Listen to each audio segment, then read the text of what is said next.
రామ్ గోపాల్ వర్మ దర్శకత్వం వహించిన వ్యూహం సినిమా విడుదలపై దాఖలైన పిటిషన్పై తెలంగాణ హైకోర్టు ఇవాళ తీర్పు వెలువరించనుంది. నిన్నటితో ఇరువైపుల వాదనలు ముగిశాయి.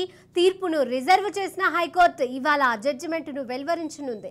ఈ సినిమాలో చంద్రబాబు, పవన్ కళ్యాణ్లను కించపరిచేలా సన్నివేశాలు ఉన్నాయంటూ నారా లోకేష్ కోర్టుకు వెళ్లారు. దీంతో సిబిఎఫ్సి జారీ చేసిన సర్టిఫికెట్ను నిలిపివేస్తూ మధ్యంతర ఉత్తర్వులు జారీ అయ్యాయి. ఈ క్రమంలో సిబిఎఫ్సి జారీ చేసినటువంటి సర్టిఫికెట్ను నిలిపివేస్తూ ఇచ్చిన మధ్యంతర ఉత్తర్వులను తొలగించాలని సినిమా నిర్మాత హైకోర్టును కోరారు. తమ సినిమా ఆంధ్రప్రదేశ్లో ఎన్నికలపై ప్రభావం చూపుతుందని భావిస్తే కనీసం తెలంగాణలో విడుదల చేయడానికి అవకాశం ఇవ్వాలని హైకోర్టుకు విజ్ఞప్తి చేశారు. అయితే వ్యూహం సినిమా నిర్మాత న్యాయవాది విజ్ఞప్తిపై నారా లోకేష్ తరఫు న్యాయవాది అభ్యంతరం వ్యక్తం చేశారు. ఇక ఇవాళ హైకోర్టు ఇచ్చే తీర్పుపై ఆసక్తి నెలకొంది. రామ్ గోపాల్ వర్మ దర్శకత్వం వహించిన వ్యూహం సినిమా విడుదలపై దాఖలైన పిటిషన్పై తెలంగాణ హైకోర్టు ఇవాళ తీర్పు వెలువరించనుంది. ఇక ఇదే అంశానికి సంబంధించి మరిన్ని అప్డేట్స్ మా క్రైమ్ బ్యూరో చీఫ్ ఇన్నారెడ్డి అందజేస్తారు. ఇన్నారెడ్డి, శిరీష, మనం గమనించవచ్చు వ్యూహం సినిమా మీద ఇప్పటి వరకు ఇరువైపుల ఆర్గ్యుమెంట్స్ కూడా పూర్తయిపోయిన నేపథ్యంలో ఖచ్చితంగా ఈ రోజు తీర్పు వస్తుంది. అయితే దీంట్లో అంటే ఈ సినిమా కనుక రిలీజ్ అయితే రాబోయే ఎలక్షన్లలో ప్రభావితం అవుతుంది.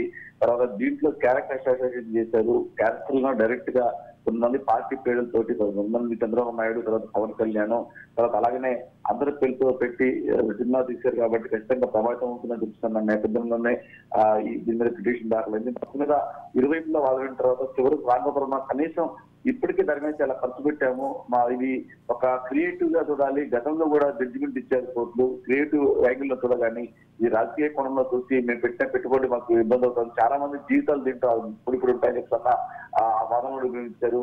ఇరువైపుల వాదన తర్వాత కనీసం తెలంగాణలో అయినా సరే విడుదల చేయాలని చెప్తున్న ఆర్జీబీ సంబంధించిన ఏదైతే పిటిషన్ ఉందో దీంట్లో మరి ఈ రోజు ఎలాంటి నిర్ణయం తీసుకోబోతా ఉన్నారు. అంటే విడుదల అనేది ఎక్కడ విడుదలైనా కూడా ఆటోమేటిక్ గా దాని ప్రభావం అనేది ఆంధ్రలో పడుతుందని చెప్తున్న వాదనలు కూడా అటు ఆర్జీబీకి వ్యతిరేకంగా, అలాగనే టీడీపీకి సంబంధించిన అడ్వకేట్ పిటిషన్ లో పక్కన పెడుతున్నారు. మొత్తం మీద ఇరవై వాదనలు పూర్తయిన తర్వాత అసలు ఏం జరగనుంది. గతంలో ఇలాంటి కేసులు చాలా సార్లు కూడా రాజీ సినిమా మీద ఇవ్వడం, తర్వాత కోర్టులు ఆర్జీకి అనుకూలంగా తీర్పులు ఇవ్వడం, ఈసారి కూడా అలానే మనకు అనుకూలంగా తీర్పు తెస్తుందని చెప్పినా కూడా ఆశాభావం చేసినప్పుడు కూడా గతంలో దీని మీద స్టే విధించి దీని మీద వాదనలు పూర్తయిన తర్వాత నిన్నటికి పూర్తి స్థాయిలో ఇరువైపుల వాదనలు కంప్లీట్ అయిపోయింది. మరి ఈ రోజు ఏం జరగనుంది, కోర్టు రాజీ తీర్పు ఉంది. కనీసం తెలంగాణలో సరే రిలీజ్ చేయడానికైనా అనుమతి కోరిన నేపథ్యంలో తెలంగాణలో కూడా తెలంగాణ వరకు రిలీజ్ అయినా కూడా దాని ప్రభావం ఆంధ్ర పైన పడుతుందని చెప్తున్న వాదనలో మరి ఏకీవిస్తారా, లేకపోతే విడుదలకు సహకరిస్తున్న మీద సర్వత్రా ఉత్కంఠ కొనసాగుతా ఉంది Sirisha. Right, thank you Inna Reddy.